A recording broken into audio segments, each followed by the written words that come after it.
Hey everyone, we're mixing it up on you. If you're watching live or watching on YouTube after the fact, Josh Bow, Kirk Henderson here, Pod Maverick.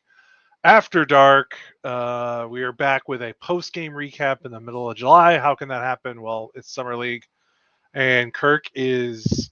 I'm doing the hosting because Kirk is live, coming to you live from Las Vegas, Nevada, where he just attended the Mavericks' first summer league game against Los Angeles Lakers, an 87-85 win in Cooper Flagg's debut. Kirk, how's it going? We are good. I am a little tired. I'm getting text messages and I'm operating off my phone, so we're gonna see if this works if I switch apps while I multitask. Am I still live on the thing? Yeah, I hear you. I don't see your camera, but I still hear Oh, you. okay, that means what about now? I switched back. I see you. Now I see you. But I Okay, heard you good. the I whole might have. time. Well, that's good. So I'm gonna have to toggle on and off because we're multitasking around here. That's okay. That's I'm okay. I'm good. We got in today, went straight to the arena, watched the game, sat with a lot of the Mavs media component that all know each other. Kevin Gray and I sat next to each other, kind of giggling about Cooper Flag and everything, and it was a fun game. Their live show is across town at the Westgate Casino. They got sponsored. We did not. Womp womp. And they're actually at a studio right now. I don't know. I told them I'd come on if they needed to innings eat the next several days. But it's Vegas is a weird time. This is like my 13th year here, I think, and maybe 12th. And this is by far like the biggest component of Mavs adjacent to anything since we've been here, which is fun. Yeah, because Luca didn't play in summer league. The last time it was a big deal for the Mavericks was when they had Dennis Smith, maybe Derek Lively or Dennis Smith Jr. But otherwise, Yep. they've had pretty low key summer league since you've been going. So I've got my thoughts from watching the game. Obviously, we're going to talk a lot about Cooper Flagg. We're going to talk a lot about Ryan Nembhard, who were going into this the two most important players on the summer league roster, clearly. And of course, they had the two most interesting games. I think. Well, maybe Yep. you can maybe argue for a Miles Kelly, and we'll get to him. But I want to know because I feel like if you look at Cooper Flagg's box score, and if you watch the broadcast and you weren't paying attention, he, I don't know how much he jumped off the screen to you. 10 points, 6 rebounds, 4 assists, three He steals, a block. stuffed the stat sheet. Yes, he did, but he was 5 of 21 from the floor. I want to say he was 4 of 9 at one point, so that means he finished one of He was 12. 3 of 9 in the first quarter. Three of yeah, And so he yeah, finished 2 of 12 to finish the game. If my math's yeah, right which there, still not good. right? But yeah, so if you're not, he missed all 5 of his threes. He only had one free throw, and he missed that too.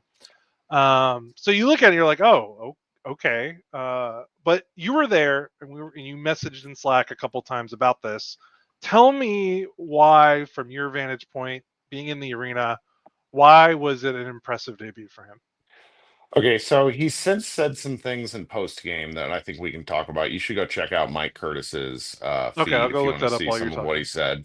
But essentially, it's just there's so much Jason Tatum feeling when looking at him because he's enormous. Like he's just enormous.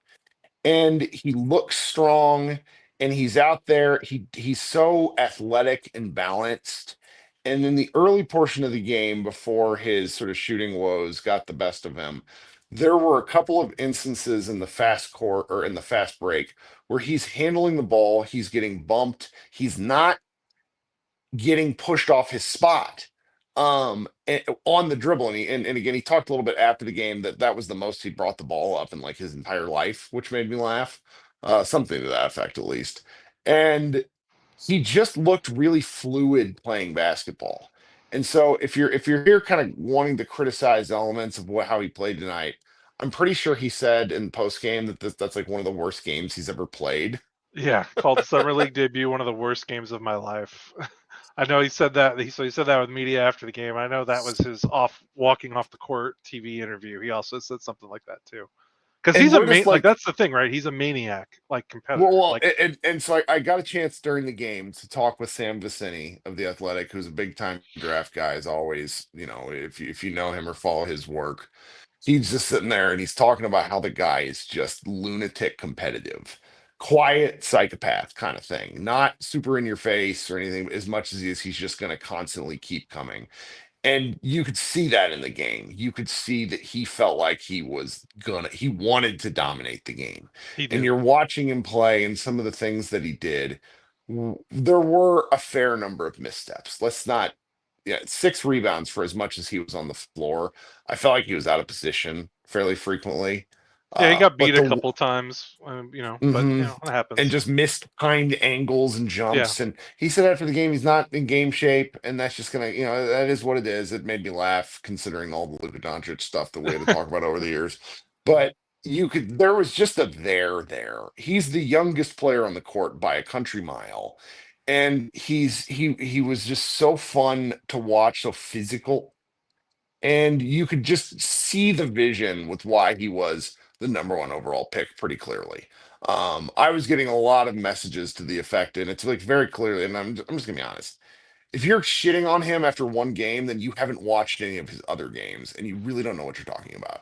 Sorry. Also, it's summer league. Like I don't Yes. like holy cow. Like Wemby shot 2 of 13 his first summer league game. Hmm. Like Hmm.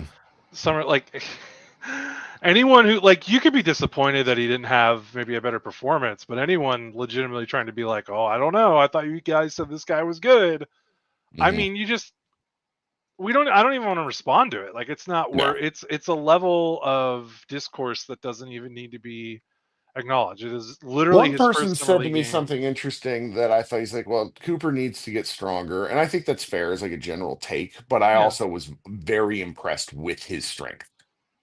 Yeah, Like you there, told me like guys were bouncing off him in transition and stuff like that. I mean, he's Right. dribbling the ball up the court left-handed, and it's just like this is not stuff we've had to see him do before.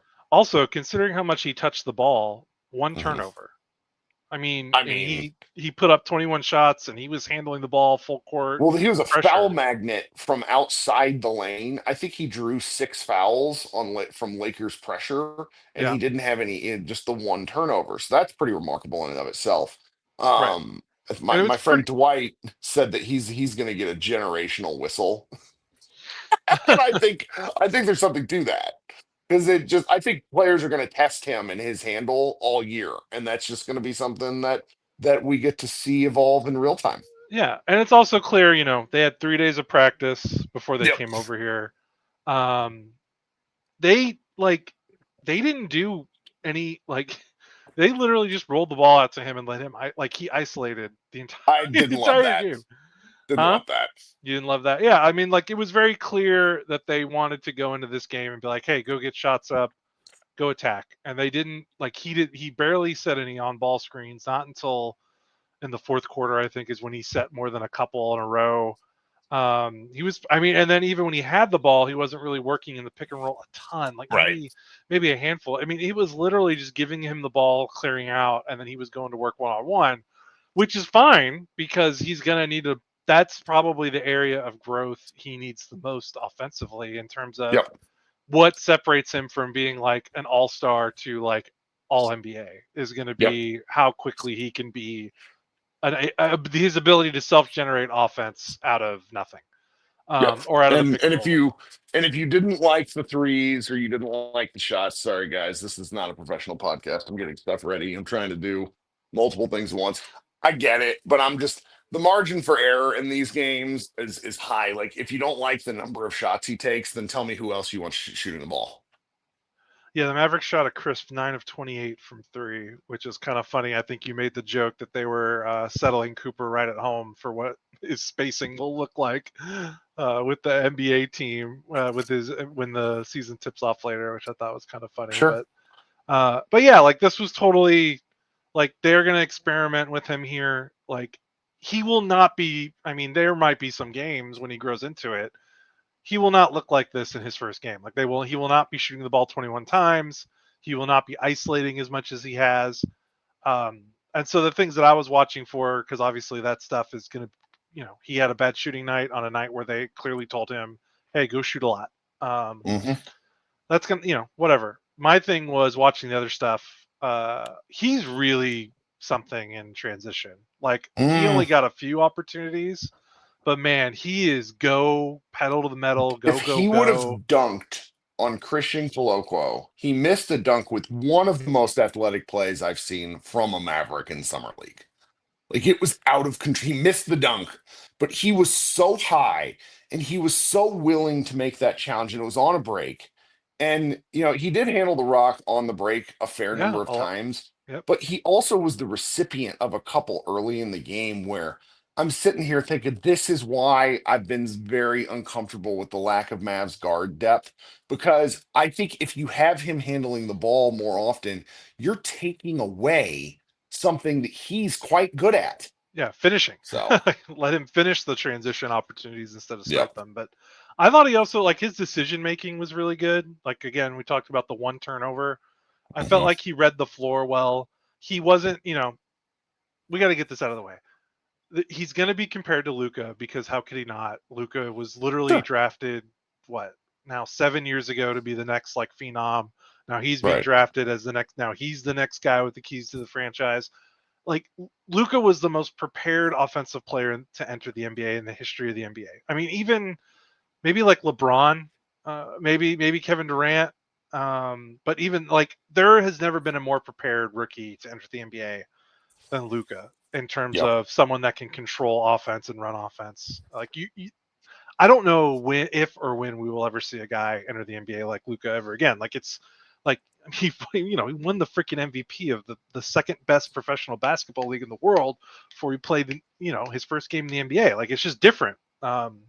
So with Cooper, like there's going to be these comparisons where it's like, well, he's not doing this because Luca did this and Luca did that. And it's like, well, no one's going to be doing that. Like Right. you're comparing him to a tier that he was never on, even if he is one of the best prospects of the last 20 or 25 years. Like I don't think that comparison is fair, even though I understand why fans are going to do it because it's almost impossible not to because that's literally what we were just watching and he got traded. And it's just kind of naturally going to happen. I just need people to, he's not going to put up triple doubles right away, his first 2 months of the season.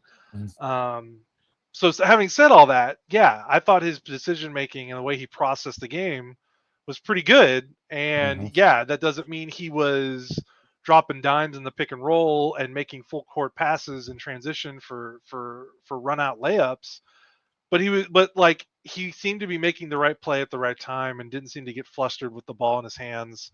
Even if there were a couple times where he forced a bad shot, he never forced a bad pass. And I Yep. thought that was pretty impressive. Again, considering like what the archetype of player he is, Sure. his ability to read the floor, I think, is at a pretty good spot for what he kind of is right now. Well, I'm really looking forward to seeing him play again. There's just Yep. a lot to overanalyze in a fun way, and I encourage everybody to have fun with what you're watching.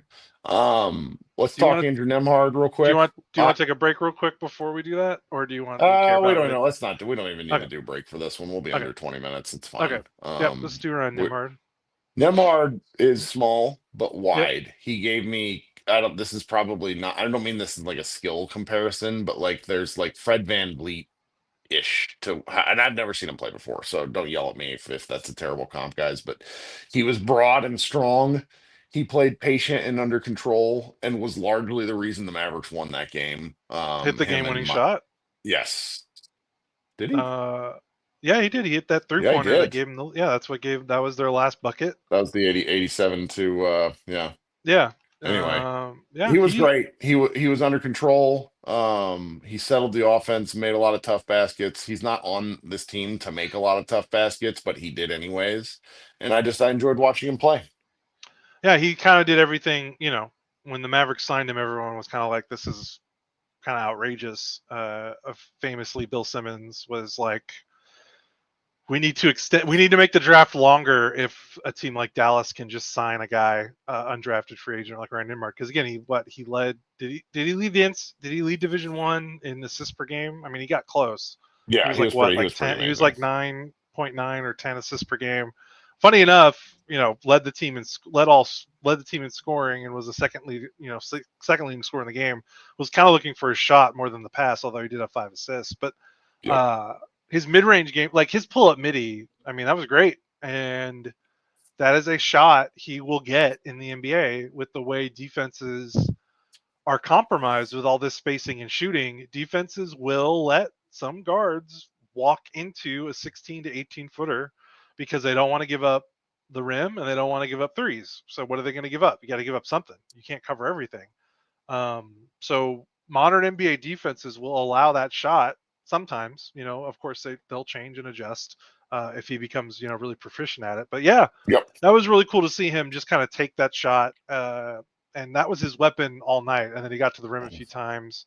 He just was, he looked like he belonged.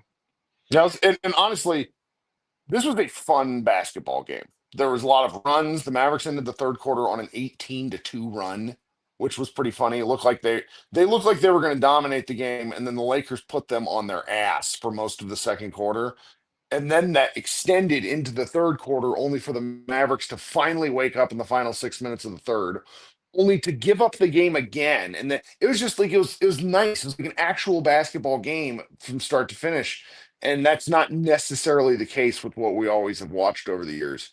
Nembhard, I don't have an, I'm gonna need to watch several games of him, but there's a there now. There are a lot of good guards that come and go in the NBA that never even, or that are like NBA adjacent, that never make it. He's a guy that a lot of people think should have been taken in the early 30s. So, maybe the Mavericks have found something. They're pretty deep roster, at least roster size already. So I don't really know. We're gonna have to like talk about that moving forward. But after one game, he's a great addition to the summer league roster, and I like watching him. And then there's really only one more person we're going to talk about, and that's mainly for the sake of brevity. I was actually impressed with a number of these Dallas Mavericks tonight. But Miles Kelly was probably the X factor in the game for me at least.